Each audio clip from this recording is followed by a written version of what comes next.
Hello everyone, ये question JEE Main 2024 का है। क्वेश्चन है let the first three terms 2p and q with q not equal to 2 of a GP.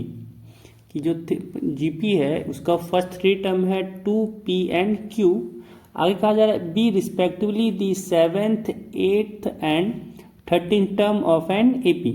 यही जो 2p and q है वो seventh term, eighth term and 13th term है AP का।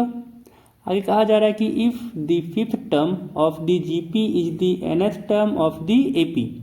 कि जो फिफ्थ टर्म होगा जीपी का वही होगा nth टर्म एपी का। तो आगे कहा जा रहा है कि n का वैल्यू बताना है हम लोग को। तो सॉल्व करते हैं। तो हम लोग कहा जा रहा है कि 2p एंड q जो है वो है जीपी में, 2p एंड q जो है वो है जीपी में। तो यहाँ पे ये फर्स्ट टर्म हो जाएगा, यानी इसको लिख सकते हैं a इक्वल टू 2। ये p जो है सेकेंड टर्म हो जाएगा, यानी AR इक्वल टू हो जाएगा p एंड q जो है वो है थर्ड टर्म, यानी AR स्क्वायर इक्वल टू हो जाएगा q। अब बात करें हम लोग जीपी में, तो A7 क्या हो जाएगा, A7 यहाँ से हो जाएगा 2, A8 हो जाएगा यहाँ से p एंड A13 हो जाएगा यहाँ से हम लोग का q। अब यहाँ पे अगर देखें हम लोग, तो अगर हम लोग A8 को लिखना चाहें तो A8 क्या हो जाएगा, P है, यानी P। अगर इसको देखें तो यहाँ से P इक्वल टू क्या हो गया, A हम लोग का 2 है तो यहाँ से 2R हो जाएगा एंड Q यहाँ से हो जाएगा, A तो 2 है यानी 2R स्क्वायर हो गया। तो P के जगह पे हम लोग लिख सकते हैं 2R, यानी A8 हो गया 2R। और यहाँ से कह सकते हैं कि A13 हो गया 2R स्क्वायर। अब अगर हम लोग इस AP का कॉमन डिफरेंस निकालना चाहें, मान लें कॉमन डिफरेंस D है, तो निकाल सकते हैं A8 माइनस A7 से, है ना। कि एथ टर्म में अगर सेवन्थ टर्म माइनस कर दिए तो हम लोग कॉमन डिफरेंस मिल जाएगा। एंड यहाँ से क्या आ गया, A8 है 2R माइनस A7 है 2, यानी यहाँ से आ गया 2 कॉमन और साथ में हुआ R माइनस 1। तो कॉमन डिफरेंस हो गया 2 इंटू R माइनस 1। अब यहाँ पे A13 हम लोग गिवन है 2R स्क्वायर है ना। तो अगर A13 को लोग देखें तो ये तो है 2R स्क्वायर, और A13 को लिख सकते हैं A plus 12D is equal to 2R square. अब यहाँ पे A प्लस 12D है, तो A प्लस 12D को क्या करते हैं, इसको लिख सकते हैं A प्लस 6D, साथ में plus 6D is equal to 2R square. अब यहाँ पे A प्लस 6D जो है वो हो जाएगा A7, यानी यहाँ से आ गया A7 plus 6D is equal to 2R square ना। अगर यहाँ पे इसको और सॉल्व करें तो A7 तो यहाँ पे 2 है, यानी यहाँ से आ गया 2 प्लस 6 इंटू D के जगह पे लिख सकते हैं 2R माइनस 1, यानी यहाँ से आ गया इंटू 2 साथ में into R minus 1, this is equal to 2 into R square.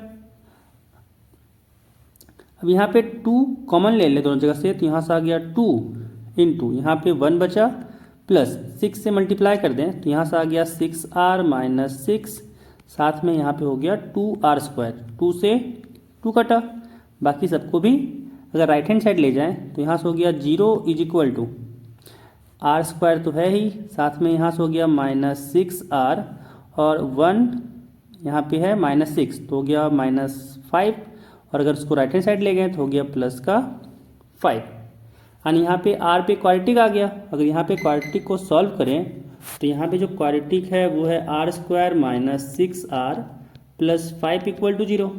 तो यहाँ पे हो जाएगा ये R square minus 5R minus R plus 5 equal to 0।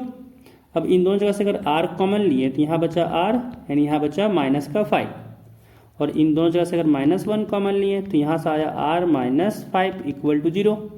अब इन दोनों जगह से R माइनस 5 कॉमन आ गया एंड यहाँ बचा R और यहाँ बचा माइनस का 1। अब यहाँ से देखें तो R का 2 वैल्यू आ गया, एक हो गया 1 एंड एक हो गया 5। ये तो रिजेक्ट हो जाएगा क्योंकि यहाँ पे क्या बोल रखा है, Q 2 नहीं होना चाहिए, है ना।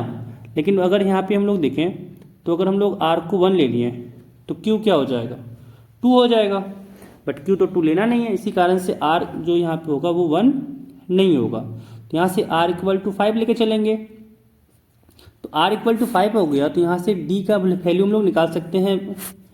तो d यहाँ पे था 2 इंटू आर माइनस 1, यानी जब r इक्वल टू 5 रखें तो 5 माइनस 1 हो गया 4, और 4 टू जा 8, यानी यहाँ से d इक्वल टू आ गया 8।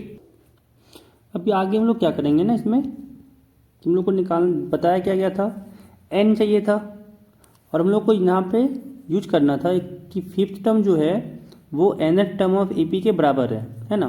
तो फिफ्थ टर्म GP का क्या होगा, AR⁴ होगा। एंड अगर nth टर्म का हम लोग बात किया जाए, AP का nth टर्म, यहाँ पे क्या है ना कि यहाँ पे इसको A1 मान लेते हैं, ताकि फर्स्ट टर्म ऑफ GP और फर्स्ट टर्म ऑफ AP में कन्फ्यूजन ना हो।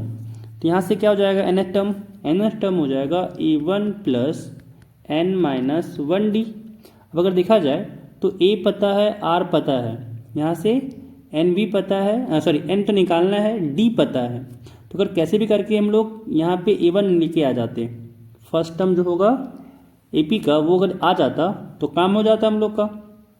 तो अब फोकस करते हैं हम लोग A1 को निकालने पे, ठीक है। तो A1 कैसे आएगा, तो यहाँ पे हम लोग देखें तो यहाँ से A7 2 है ना। यहाँ पे अगर देखें तो A7 2 है, A7 इज इक्वल टू 2, और A7 को क्या लिख सकते हैं हम लोग, A1 plus 60 is equal to 2। यहाँ से हो गया A1 प्लस 6 इंटू D तो 8 है, this is equal to 2। And यहाँ से आ गया A1 is equal to 2 minus 8 6 जा 48, यानी A1 यहाँ से आ गया माइनस का 46। अब सबका वैल्यू यहाँ पे इसमें पुट करते हैं तो क्या हो जाएगा, A है 2, तो यहाँ से आ गया 2 इंटू R है 5, तो यहाँ से हो गया 5 to the power 4 is equal to A1 plus n minus 1D। A1 है माइनस 46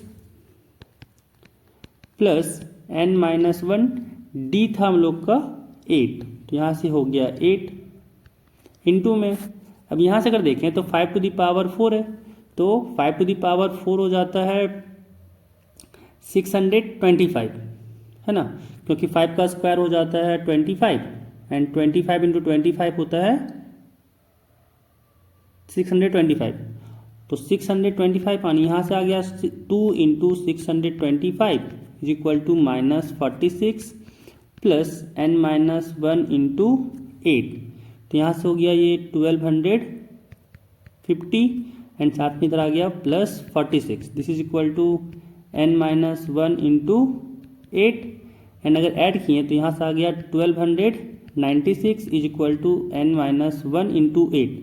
तो इंटू में है तो इधर आके डिवीजन में आ गया, यानी यहाँ से आ जाएगा, अगर हम लोग यहाँ पे डिवाइड करें 8 से 1296 को, तो यहाँ से 8 1 जा 8 हो गया, यहाँ पे 4 आया, यहाँ पे 9 आया, एंड 8 6 जा हो गया 48, यहाँ पे 1 यहाँ पे 6, एंड 2 टाइम्स में ये 16 में गया, यानी यहाँ से इसको लिख सकते हैं कि ये 162 इज इक्वल टू हो गया n माइनस 1, यानी n इक्वल टू आया 162 प्लस 1, यानी ऐड करने पे मिल गया हम लोग को n इज इक्वल टू 163।